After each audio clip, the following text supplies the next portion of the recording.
Hello दोस्तों, स्वागत है आप सभी का आजाद ग्रुप ऑफ एजुकेशन में। जैसा कि आप सभी जानते हैं, इस वीडियो लेक्चर के अंतर्गत हम बात करते हैं यूपीएससी प्रीलिम्स के पीवाईक्यूज की, जो पिछले वर्षों में पूछे गए हैं। और ये एक वे है, हमारी स्ट्रेटेजी का, हमारा एक तरीका है हमारी आने वाले एग्जाम को तैयार करने को लेकर। जब आप थोड़ा गौर करेंगे आज के प्रश्नों के बाद में, जो 2015, 2014 और 2013 के क्वेश्चंस हैं, उनमें आपको पता चलेगा कि किस तरह से पैटर्न चेंज हुआ है। क्योंकि 2022 में या अभी के पिछले 2-3 सालों के क्वेश्चन में आप देखेंगे तो स्टेटमेंट वाइज 2-3 स्टेटमेंट देना और फिर ऑप्शन देना, इस तरह के क्वेश्चन आपको ज्यादा मिलेंगे। लेकिन जब आप बात करते हो 2015 की क्वेश्चन की, तो आप देखोगे कि वन लाइनर टाइप के क्वेश्चन आपको ज्यादा देखने को मिलेगा, जिसमें आपको डायरेक्ट आंसर टिक करना है। इस तरह के क्वेश्चन आपको देखने को ज्यादा मिलते हैं। तो पीवाईक्यूज इसीलिए स्ट्रेटेजी में शामिल किए भी जाने चाहिए, क्योंकि इससे हमें एक पहले तो पता चलता है कि किसी भी एग्जाम पूछने वाली संस्था का, खास तौर पर अगर हम यूपीएससी की बात करें, तो उनका तरीका क्या है क्वेश्चन पूछने का। उनके कुछ फेवरेट टॉपिक्स हमें पता चलते हैं कि कहाँ से क्वेश्चन सबसे ज्यादा पूछा जाता है। और जब हम कम से कम 10 सालों के क्वेश्चन का एनालाइज कर लेते हैं, डिस्कशन कर लेते हैं, तो हमें एक आइडिया होता है किसी टॉपिक को देखकर कि हाँ, यहाँ से हमें क्वेश्चन किया जा सकता है। तो इसलिए ये जरूरी होता है। जैसा कि आप सभी जानते हैं, इंडियन पॉलिटी और इकोनॉमी के हमने कंप्लीट कर लिए हैं डिस्कशन 10 सालों के। अभी हम बात कर रहे हैं जियोग्राफी और एनवायरनमेंट को लेकर। 2016 तक के क्वेश्चन की हमने बात कर ली है, 15 के क्वेश्चन की इस वीडियो में हम चर्चा करने वाले हैं। तो वही तरीका रहेगा, क्योंकि 2022 से अब तक के क्वेश्चन पर हमने अच्छे से एक्सप्लेन वे में सीखा है, अच्छे से सभी क्वेश्चन पर डिस्कस किया है।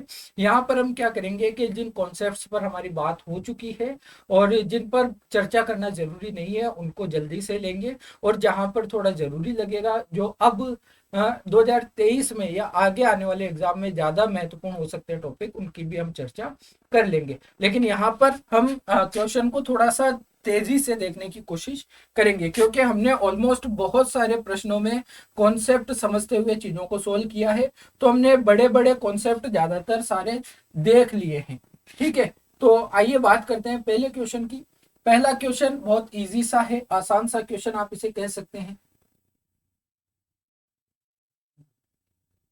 क्वेश्चन है, भारत के निम्नलिखित क्षेत्रों में से किस एक में मैंग्रोव वन भी पाए जाते हैं, सदापर्णी वन भी पाए जाते हैं और पर्णपाती वन भी पाए जाते हैं। तो आपको पता है जलवायु का, जो जलवायु दशाओं के अनुसार इस तरह के वनों की हमें प्राप्ति होती है। और दो तरह से आप इस तरह के वनों की प्राप्ति करेंगे, या तो आप किसी पहाड़ पर, पर्वत पर ऊंचाई की तरफ जाएंगे तो वनों का क्रम आपको चेंज होता हुआ मिलेगा, या फिर आप अक्षांशों में उत्तर की तरफ बढ़ेंगे या दक्षिण की तरफ 0 डिग्री से इस तरफ बढ़ते हैं, तो फिर आपको जलवायु की दशाएं चेंज होती हुई नजर आती है। और जलवायु की दशाओं की वजह से ही आपको अलग अलग तरह के वनों को आप देखते हैं। लेकिन आप देखें, अगर भारत का जो अंडमान निकोबार है, बहुत सारे द्वीप हैं और बड़े अक्षांशों में फैले हुए भी हैं, तो आप देखोगे कि अंडमान निकोबार द्वीप समूह में हमें इन सभी प्रकार के वनों का संयोजन देखने को मिलता है। इजी सा क्वेश्चन था, मुझे लगता है आप जब इनको पढ़ोगे, आंध्र प्रदेश, पश्चिम बंगाल, दक्षिणी सौराष्ट्र, तो आप आइडिया लगा सकते हो कि किसी भी एक छोटे क्षेत्र में इन तरह की इतनी सारी विविधता शायद नहीं देखने को मिलेगी। एक्सेप्शंस हो सकते हैं, लेकिन क्योंकि अंडमान निकोबार इन सभी से कंपेरेटिवली थोड़ा सा ज्यादा विस्तृत है अक्षांशों को लेकर, तो वहां पर ये सभी देखने को मिलता है। द्वीपीय क्षेत्र है तो मैंग्रोव में देखने को मिलते हैं, तटीय क्षेत्रों में वगैरह, है ना। तो इस तरह से आप यहाँ पर क्वेश्चन को आसानी से अटेम्प्ट कर सकते थे। अगला क्वेश्चन है, ओजोन का अवक्षय करने वाले पदार्थों के प्रयोग पर नियंत्रण करने को लेकर कौन सा प्रोटोकॉल संबंधित है। क्वेश्चन अगर सही से पढ़े तो निम्नलिखित में से कौन सा एक ओजोन का अवक्षय करने वाले पदार्थों के प्रयोग पर नियंत्रण करने और उन्हें चरणबद्ध रूप से प्रयोग बाह्य करने यानी फेज आउट करने के मुद्दे से संबंध है। तो हम सभी जानते हैं 1987 में जब हमने देखा कि ओजोन लेयर में छिद्र हो चुका है, तो उसके संरक्षण को लेकर जब हम मिले तो हमने मॉन्ट्रियल प्रोटोकॉल को अपनाया 1987 में। और हमने कहा कि ऐसे पदार्थ या ऐसे उत्सर्जक जिनसे ओजोन लेयर को नुकसान पहुंच रहा है, उनको चरणबद्ध तरीके से हमें क्या करना है, समाप्त करना है। और अगर मैं बात करूं पर्यावरण संरक्षण की दिशा में जो सबसे सफल समझौतों की अगर हम बात करें तो उनमें से एक समझौता है मॉन्ट्रियल प्रोटोकॉल की। और इसकी एक सफलता यह भी है कि वर्तमान में हमने लगभग अच्छी तरह से ओजोन लेयर को वापस से प्राप्त कर लिया है। ठीक है, तो मॉन्ट्रियल प्रोटोकॉल इससे संबंधित है। ब्रेटन वुड सम्मेलन की आप बात करते हैं तो 1944 में हुआ था और दो इंपॉर्टेंट संस्थाओं का जन्म यहां से हुआ था, है ना, ट्विन संस्थाओं का। कौन सा? एक तो वर्ल्ड बैंक आप देखते हैं और दूसरा आईएमएफ। तो ब्रेटन वुड्स सम्मेलन के अंतर्गत ही इन दोनों की स्थापना हुई थी, जो वर्तमान में आर्थिक क्षेत्र में विश्व की महत्वपूर्ण संस्थाएं हैं।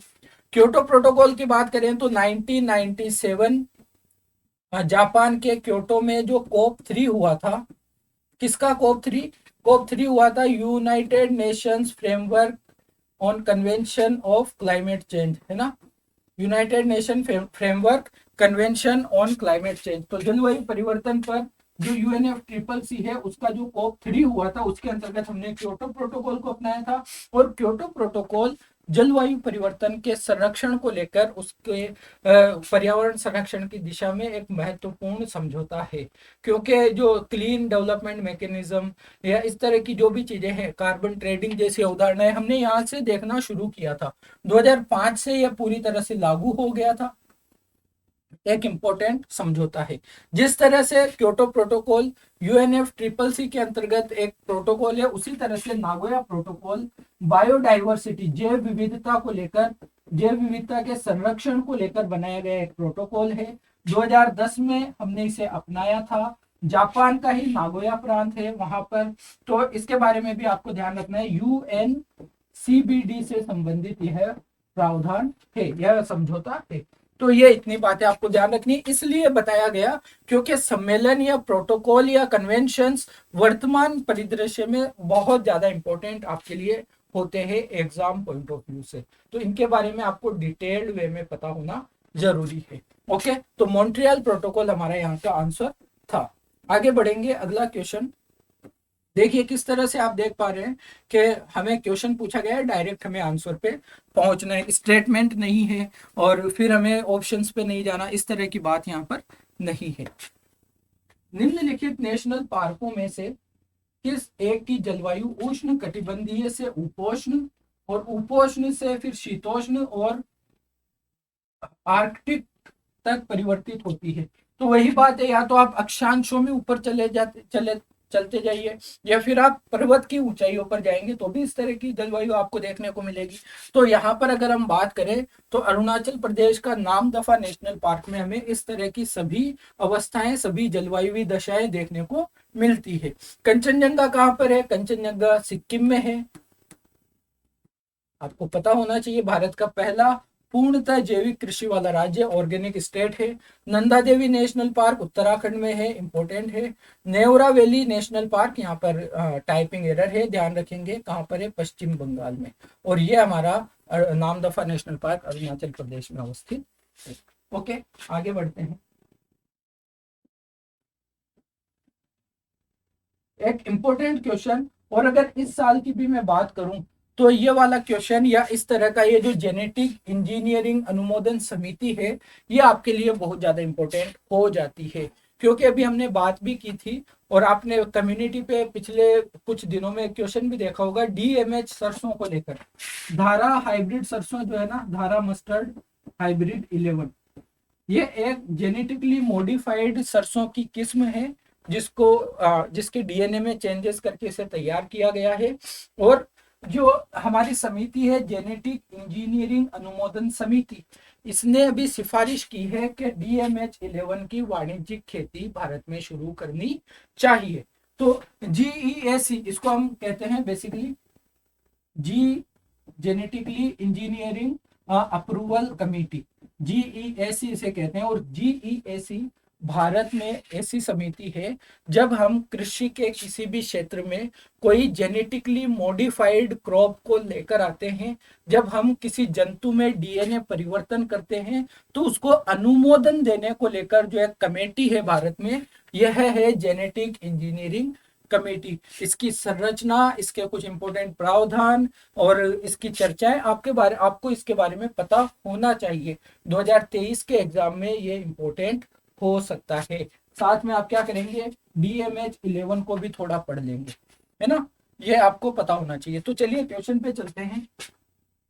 जेनेटिक इंजीनियरिंग अनुमोदन समिति का गठन निम्नलिखित में से किसके अधीन किया गया है?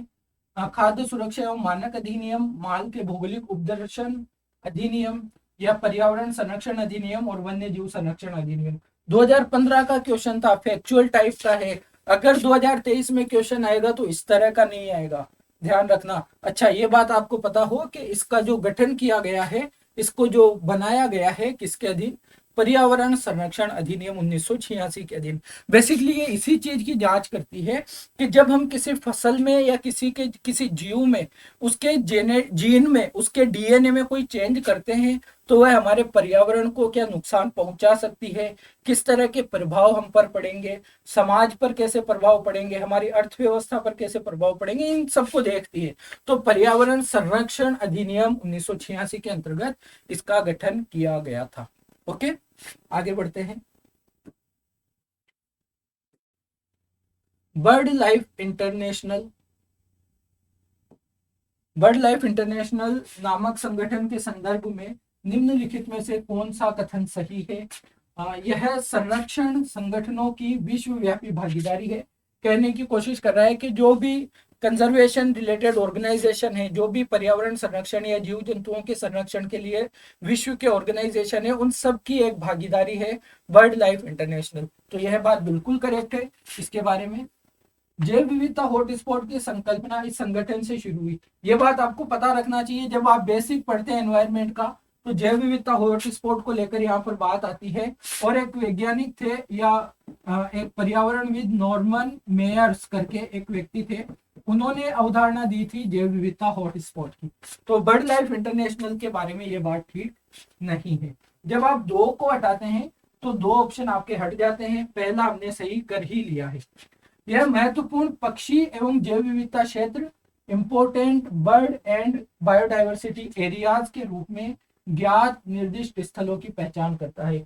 यह उन स्थानों की बात करता है जहां पर सबसे ज्यादा पक्षी और बायोडाइवर्सिटी की सुरक्षा के लिए और जहां पर इन सबको ज्यादा देखा जाता है।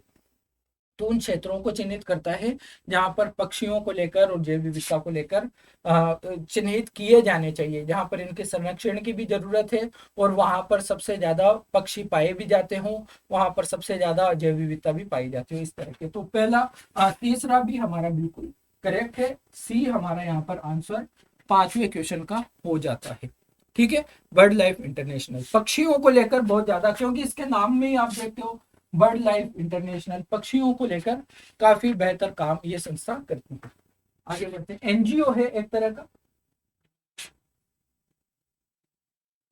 निम्नलिखित में से कौन सा एक पारितंत्र या इकोसिस्टम शब्द का सर्वोत्कृष्ट वर्णन है? बेसिक से क्वेश्चन आया है कि पारितंत्र किसको कहते हैं। तो देखिए, अगर मेरे पारितंत्र की मैं बात करूं तो मैं या मेरी जनसंख्या जहां रह रही है और उसके आसपास का पर्यावरण जो है वह मेरा पारितंत्र है ना। इसी तरह से किसी भी जीव की संख्या या उसका समुदाय और उसके आसपास जो पर्यावरण है जिससे वह क्रिया प्रतिक्रिया करता है वह उसका पारितंत्र है। तो यहाँ पर डायरेक्ट अगर हम देखें, जीवों का समुदाय और साथ ही वह पर्यावरण जिसमें वह रहते हैं, वह जीव और उनके जहां पर वे रहते हैं वह पर्यावरण ही हमारा क्या कहलाता है? पारितंत्र कहलाता है। ठीक है, आगे बढ़ते हैं। निम्नलिखित में से कौन सा एक नेशनल पार्क इसलिए अनूठा है कि वह एक प्लवमान यानी फ्लोटिंग वनस्पति से युक्त अनूप होने के कारण समृद्ध जैव विविधता को बढ़ावा देता है? हमें एक विश्व में एकमात्र सबसे बड़ा एक फ्लोटिंग नेशनल पार्क है जो हमें तैरता हुआ प्रतीत होता है। लोकटक झील में वह अवस्थित है। मणिपुर की हम बात कर रहे हैं, उसका नाम है केबुल लामझाओ नेशनल पार्क। बहुत ही इंपॉर्टेंट है और इसके बारे में तो आप जरूर पढ़ते हैं। ठीक है, तो यहाँ पर केबुल लामझाओ नेशनल पार्क जो मणिपुर में लोकटक झील में अवस्थित है, और लोकटक झील अपने आप में बहुत ज्यादा इंपॉर्टेंट साइट है, इसके बारे में आपको पता होना चाहिए। मणिपुर है ना,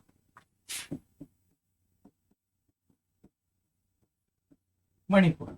आगे बात करते हैं नेक्स्ट क्वेश्चन।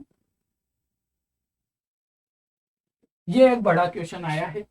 प्रकृति एवं प्राकृतिक संसाधनों के संरक्षण के लिए अंतर्राष्ट्रीय संघ यानी IUCN तथा वन्य प्राणी जात एवं वनस्पति जात की संकटापन्न स्पीशीज के अंतर्राष्ट्रीय व्यापार पर कन्वेंशन यानी साइट्स, आपको पता होगा साइट्स के बारे में हमने एक डिटेल्ड वीडियो बनाया है, उसको जाकर आप जरूर देख लीजिए, साइट आपका क्लियर हो जाएगा। ठीक है, इस वीडियो के डिस्क्रिप्शन में मैं आपको वो लिंक भी प्रोवाइड करवा दूंगा, डोंट वरी। तो साइट्स और IUCN के संदर्भ में आपको क्या करना है, कथनों पर विचार करना है। देख लेते हैं, विचार करते हैं।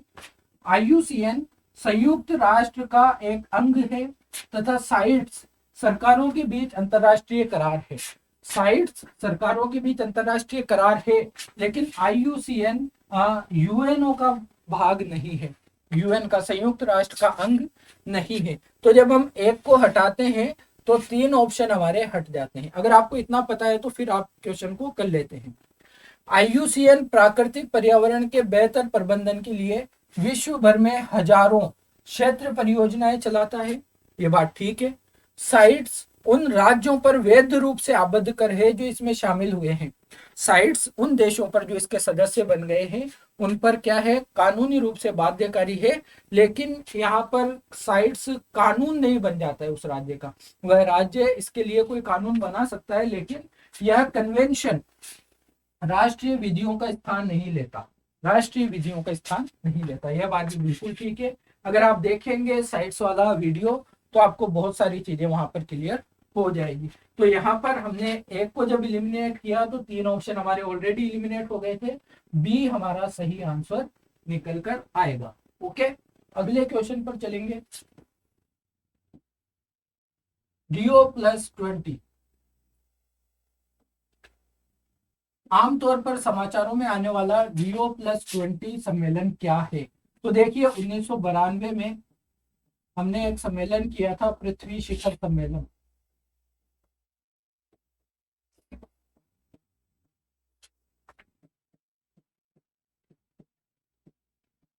ये हुआ था रियो डी जेनेरियो में,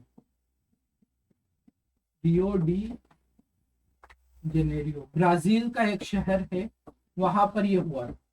और फिर इसके 10 साल बाद एक सम्मेलन हुआ 2002 में, उसे हम कहते हैं Rio+10, क्योंकि 10 साल के बाद हुआ और रियो में हुआ था पहला, तो Rio+10 10 साल के बाद। उसके बाद में एक 2012 में सम्मेलन हुआ सस्टेनेबल डेवलपमेंट पर। इसके बारे में मैं क्यों नहीं बता रहा हूं, अभी बात करते हैं।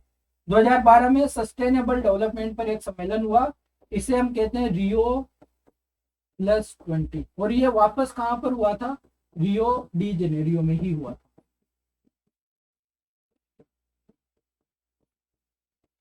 ये बात ठीक है। अब आपके लिए क्वेश्चन है कि मैंने 1992 और 2012 के बारे में बता दिया, आप मुझे बताएंगे कि Rio+10 कहाँ हुआ था और इस सम्मेलन का नाम क्या है। ओके, ये आपकी जिम्मेदारी है कमेंट करने की। तो ये क्वेश्चन आपके लिए। जब हम 2012 के Rio+20 की बात करते हैं तो यह धारणीय विकास यानी सस्टेनेबल डेवलपमेंट पर संयुक्त राष्ट्र सम्मेलन है, यह बात बिल्कुल करेक्ट है। ठीक है, IPCC का सम्मेलन नहीं है, जैव विविधता कन्वेंशन के सदस्य देशों का सम्मेलन नहीं है, विश्व व्यापार संगठन से रिलेटेड तो बिल्कुल भी नहीं है, यह धारणीय विकास पर संयुक्त राष्ट्र का सम्मेलन है। बहुत ही, अगर आप यहां से हो सकता है आपको टफ लगे, लेकिन जब आप ऑप्शन देखते हैं तो इतने अलग अलग ऑप्शन दिए हुए हैं कि आप बहुत आसानी से एलिमिनेट कर सकते हैं। तो आप देख रहे हैं 2015 में एग्जाम का स्तर किस तरह का था, है ना।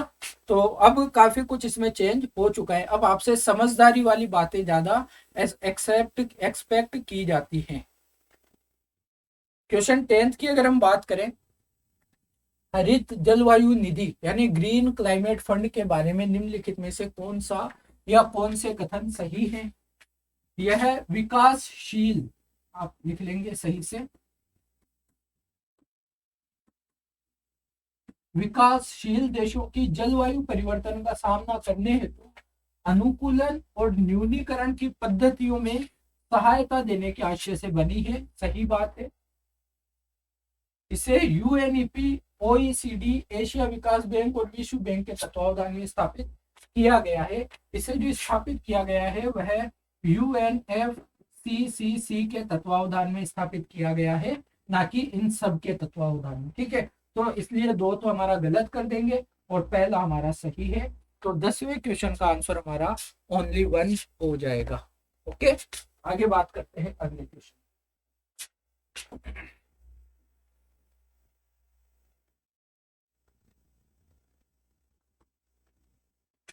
बायोकार्बन and initiative for sustainable forest landscape का प्रबंधन कौन करता है, इसको कौन देखता है? तो एक फैक्चुअल सा क्वेश्चन है। अगर इसकी हम बात करें biocarbon fund initiative for sustainable forest landscape की, तो विश्व बैंक के द्वारा इसका प्रबंधन किया जाता है। ओके, ये इंपॉर्टेंट है, आपको ध्यान।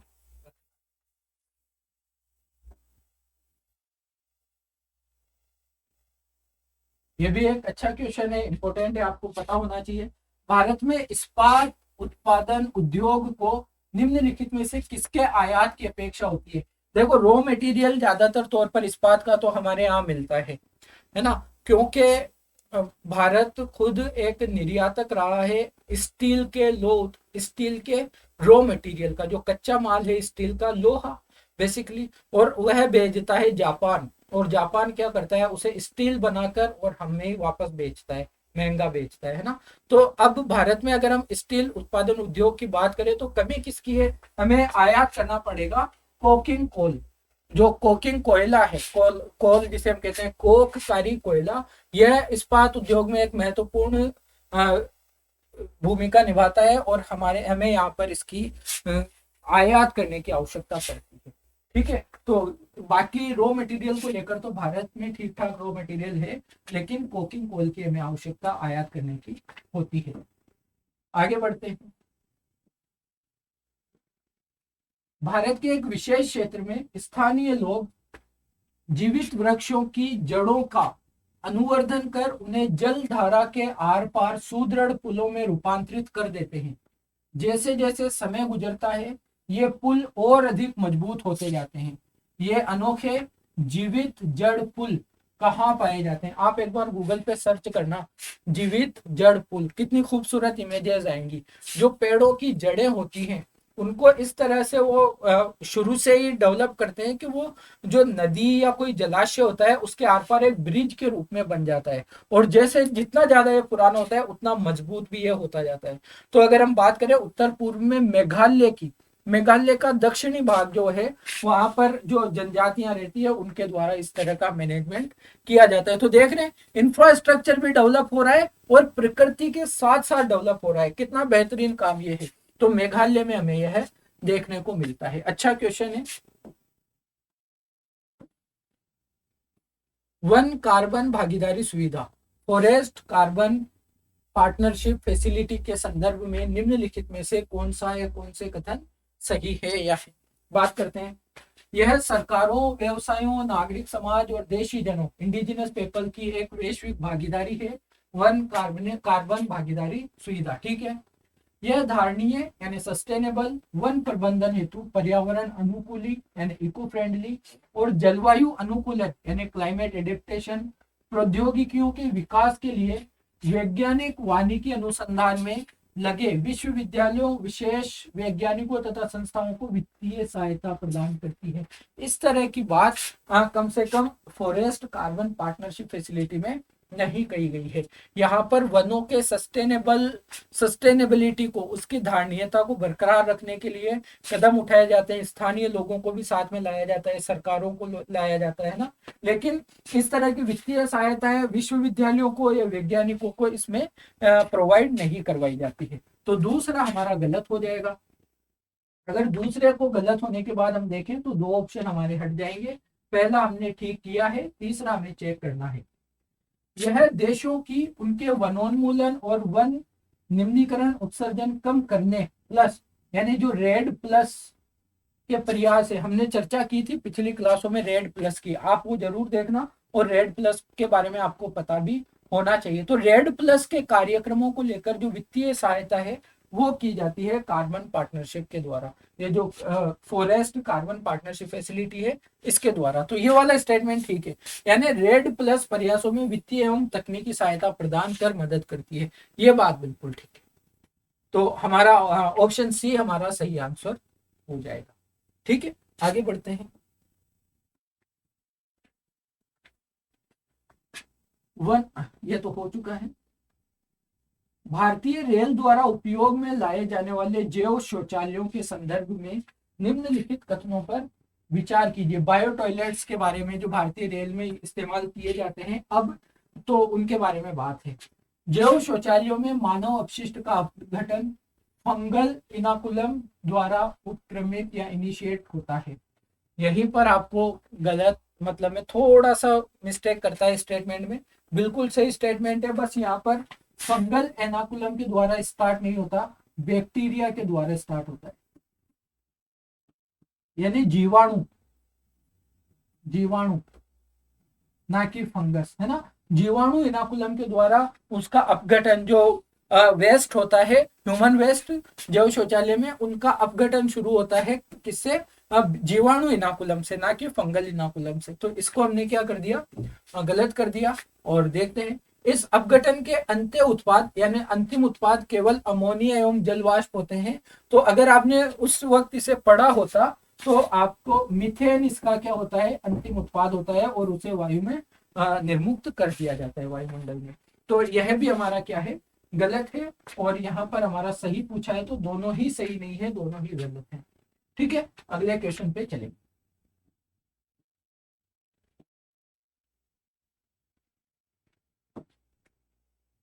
भारतीय अक्षय ऊर्जा विकास agency limited, Indian renewable energy development agency, और ये लिमिटेड इरेडा, आपने नाम सुना होगा, इरेडा, है ना। निम्नलिखित में से कौन से कथन सही हैं? यह एक पब्लिक लिमिटेड सरकारी कंपनी है, बिल्कुल करेक्ट। रिन्यूएबल एनर्जी को लेकर, नवीकरणीय ऊर्जा को लेकर, उसके डेवलपमेंट को लेकर जो काम करती है भारत में, यह एक सार्वजनिक क्षेत्र की कंपनी है। और यह एक गैर बैंकिंग वित्तीय कंपनी है, बिल्कुल सही बात है, यह एक गैर बैंकिंग वित्तीय कंपनी है। एनबीएफसी भी हम इसे कह सकते हैं, एनबीएफसी, ये एन है ना कि डब्ल्यू एन, एनबीएफसी। तो दोनों ही कथन इसके बारे में सही है। आप इरेडा के बारे में और चीजें सर्च कर सकते हैं। आगे बढ़ते हैं। भारत के राज्यों का निम्नलिखित में से कौन सा एक युग्म सबसे पूर्वी और सबसे पश्चिमी राज्यों को इंगित करता है? तो मुझे लगता है ये तो क्वेश्चन हमारा सबसे आसान सा क्वेश्चन होना चाहिए। क्यों? क्योंकि हमारा सबसे पूर्वी राज्य कौन सा है? अरुणाचल प्रदेश। और सबसे पश्चिमी राज्य कौन सा है? गुजरात। तो बताइए कहां पर है दोनों? बी हमारा उत्तर हो जाएगा। ठीक है, तो यहाँ पर आपको चीजें, ये तो आसान है, जब हम जियोग्राफी की पहली क्लास देखते हैं तो करीबन उसी क्लास में हम इस बात को डिस्कस कर लेते हैं कि भारत का सबसे पूर्वी और सबसे पश्चिमी राज्य कौन सा है। ये हमारा क्वेश्चन हो गया 17। हाँ, आगे बढ़ते हैं, इजी सा क्वेश्चन था।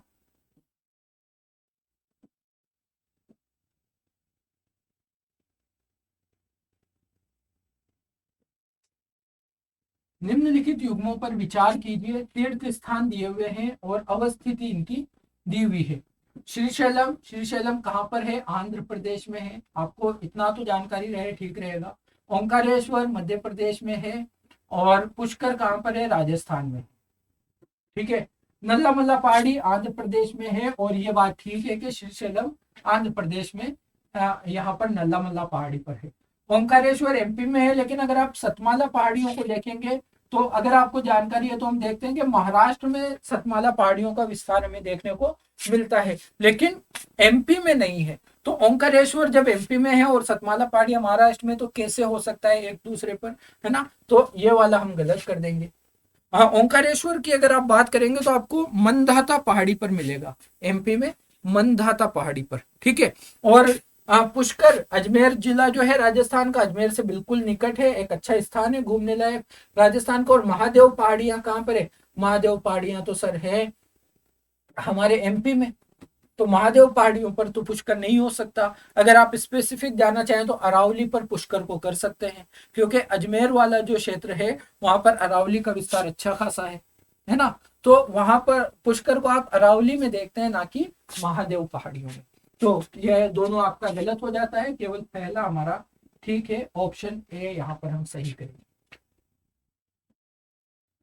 आगे बढ़ जाएंगे।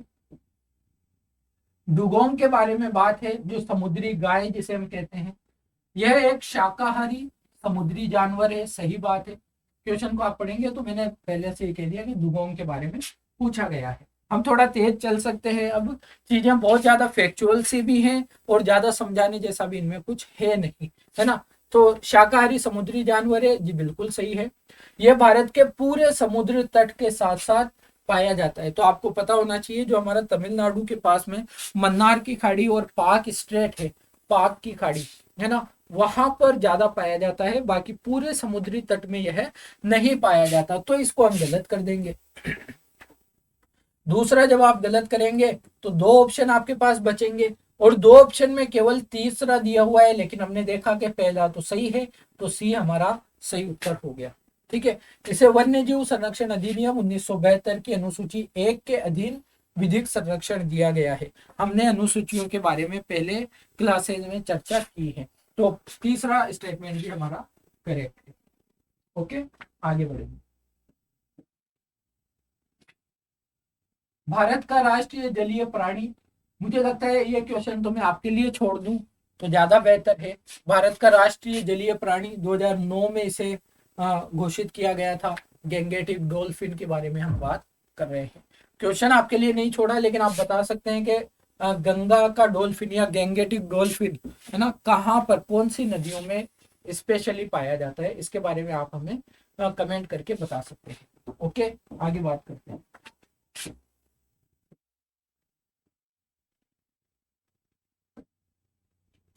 गोलान हाइट्स के नाम से जाने जाने वाला क्षेत्र आपको पता होना चाहिए, सीरिया का क्षेत्र हुआ करता था, और जब फिर युद्ध हुआ अरब इजराइल का, तो इजराइल ने इस पे कब्जा कर लिया, और तभी से इजराइल और सीरिया के बीच में यह एक विवादित क्षेत्र है।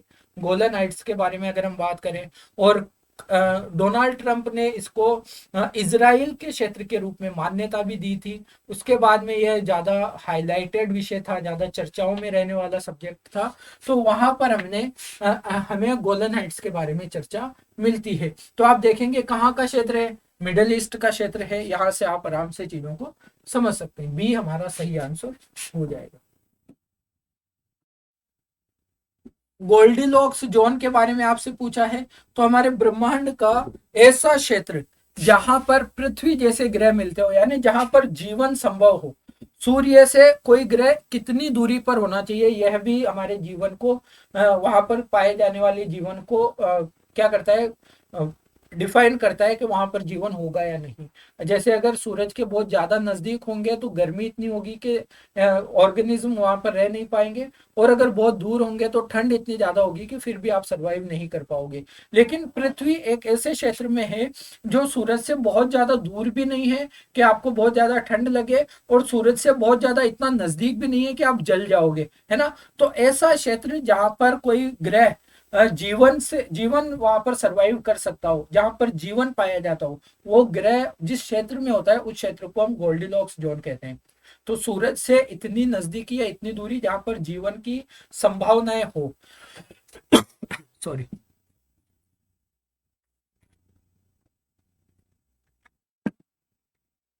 जहां पर जीवन की संभावनाएं होंगी, उसे हम गोल्डीलॉक्स जोन के रूप में कहेंगे। तो बाह्य अंतरिक्ष में पृथ्वी जैसे ग्रहों की खोज, ये बात हम कह सकते हैं। पृथ्वी जैसे का मतलब जहां पर जीवन मिल पाए, और जीवन इसी तरह के क्षेत्र में मिलेगा गोल्डीलॉक्स जोन में। सी हमारा सही उत्तर होगा।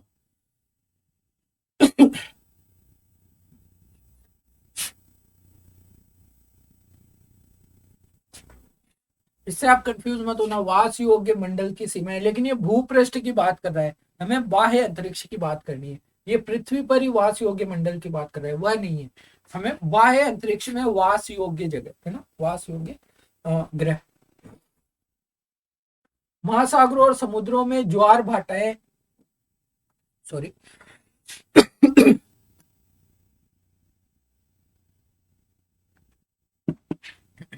एक्चुअली गला थोड़ा सा खराब है तो आप लोग एडजस्ट करें थोड़ा सा चीजों को। महासागरों और समुद्रों में ज्वार भाटाएं किसके या किनके कारण होते हैं? तो आपको पता है सूर्य और चंद्रमा का गुरुत्वाकर्षण बल, और उनको वापस से संतुलन करने के लिए पृथ्वी भी अपना अब केंद्रीय बल लगाती है। तो ये तीनों ही ऑप्शन यहाँ पर ठीक है, करेक्ट है। ज्वार भाटा आप अच्छे से डिटेल में पढ़ें, इंपॉर्टेंट है, क्वेश्चन बन सकते हैं यहाँ से।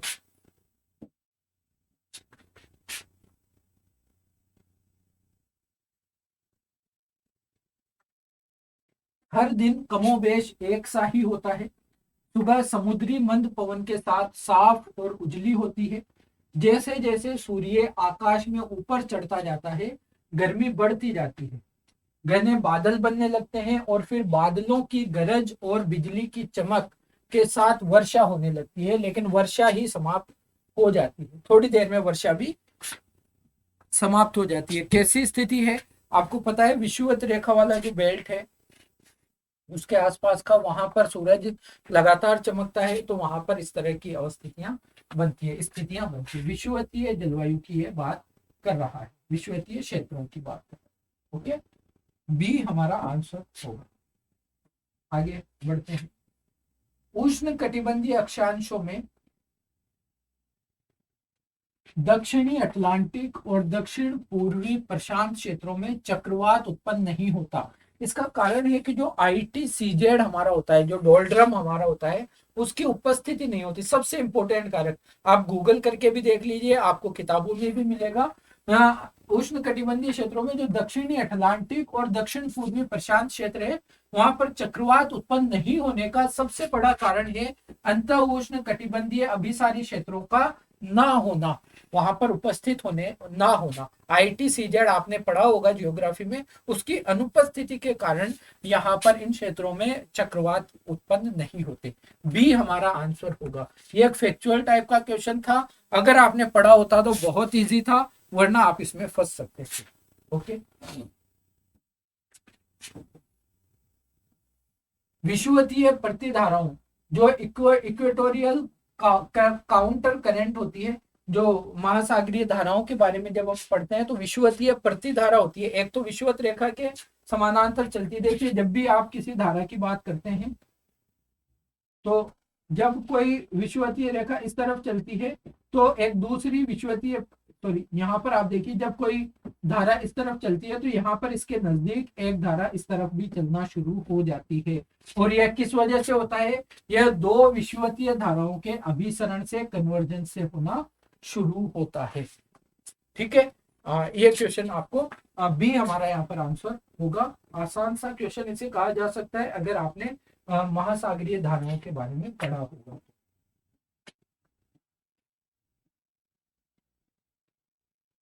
क्वेश्चन, विश्व निम्नलिखित नदियों पर विचार कीजिए। वंशधारा, इंद्रावती, प्राणहिता और पेन्नार। गोदावरी नदी की सहायक नदियों के बारे में बताना है। क्या आप पेन्नार को एलिमिनेट नहीं कर सकते? क्या पेनार को आप एलिमिनेट नहीं कर सकते? आपको पता है पेनार केरल में है, तो गोदावरी की सहायक तो नहीं है। और वंशधारा के बारे में भी हमने इससे पहले की क्लासों में एक बार चर्चा की है। लगभग उत्तरी भारत में झारखंड के आसपास से कहीं से ये निकलती है, तो गोदावरी के सहायक ये भी नहीं है। रही बात इंद्रावती की और प्राणहिता की, तो इंद्रावती और प्राणहिता दोनों ही गोदावरी की सहायक नदियां हैं। रही बात ऑप्शंस की, तो ऑप्शंस में टाइपिंग एरर है, इसलिए आपका आंसर होगा 2 और 3। ओके, यहाँ पर आप इस केस से डील करें कि टाइपिंग एरर है तो ऑप्शन में आपको नहीं दिखा पाया है, और 2 और 3 हमारा आंसर इसमें होगा।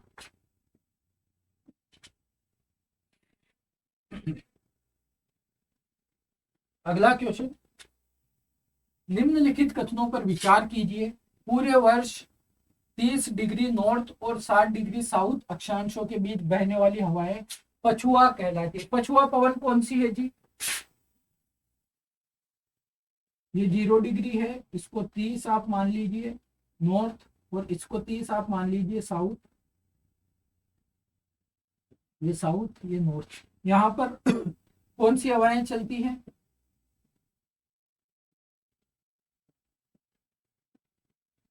ये हवाओं की डायरेक्शन होती है। यहाँ पर व्यापारिक हवा चलती है और इनकी डायरेक्शन क्या होती है, ये इनकी डायरेक्शन होती है, यानी ये उत्तर है और ये पूर्व है, तो ये उत्तर पूर्व से चलती है। तो यहाँ पर वेस्टर्लीज कहाँ पर हुई, वेस्टर्लीज तो वेस्ट से चलेगी, ठीक है। तो यहाँ पर फिर आप अगर देखेंगे 60 डिग्री तक नॉर्थ में, तो ये नॉर्थ है, 60 डिग्री नॉर्थ, और यहाँ पर भी आप जब 60 डिग्री तक देखेंगे साउथ में, तो यहाँ पर आपको पछुआ पवने देखने को मिलती हैं इस तरह से। ये इनका डायरेक्शन होता है, ठीक है। तो इनका भी डायरेक्शन इस तरह से रहेगा, सॉरी इस तरह से रहेगा। तो पछुआ पवने जो चलती है वह 30 डिग्री नॉर्थ से 60 डिग्री नॉर्थ और 30 डिग्री साउथ से 60 डिग्री साउथ आपको देखने को मिलेगी, ना कि 30 डिग्री नॉर्थ से 60 डिग्री साउथ तक। ये कहना चाह रहा है कि यहाँ से लेकर यहाँ तक सिर्फ पछुआ पवने चलती हैं, ये तो गलत बात है। तो इसको आप क्या कर देंगे, गलत कर देंगे। फिर भारत के उत्तर पश्चिमी क्षेत्र में शीतकालीन वर्षा लाने वाली आर्द्र वायु सहितिया मॉइस्टर एयर मासेज पछुआ पवनों के भाग हैं। भारत में जो मावट होती है उत्तर पश्चिमी क्षेत्र में, राजस्थान वगैरह में, उत्तर प्रदेश के कुछ पश्चिमी भाग में, यहाँ पर, तो यहाँ पर ये जो भूमध्य सागर की तरफ से आती है, और अब आप अंदाजा लगा लो कि कौन सी पवनें लाती है, पछुआ पवनें लाती हैं, तो पछुआ ही यहाँ पर कहा गया है। तो दूसरा हमारा सही है, पहला हमने गलत कर देना है। ओके, अब हमारा लास्ट क्वेश्चन है। लास्ट क्वेश्चन पर अगर हम बात करें, निम्नलिखित राज्यों पर विचार कीजिए, अरुणाचल, हिमाचल, मिजोरम, उपयुक्त राज्यों में से किनमें या किसमें उष्ण कटिबंधीय आर्द्र सदापर्णी वन है। यानी ये पूछना चाह रहे हैं कि सदाबहार वन कहाँ पर मिलते हैं। तो सदाबहार वनों के बारे में जब आप देखते हो तो भारत में एक तो पश्चिमी घाट में देखने को मिलते हैं।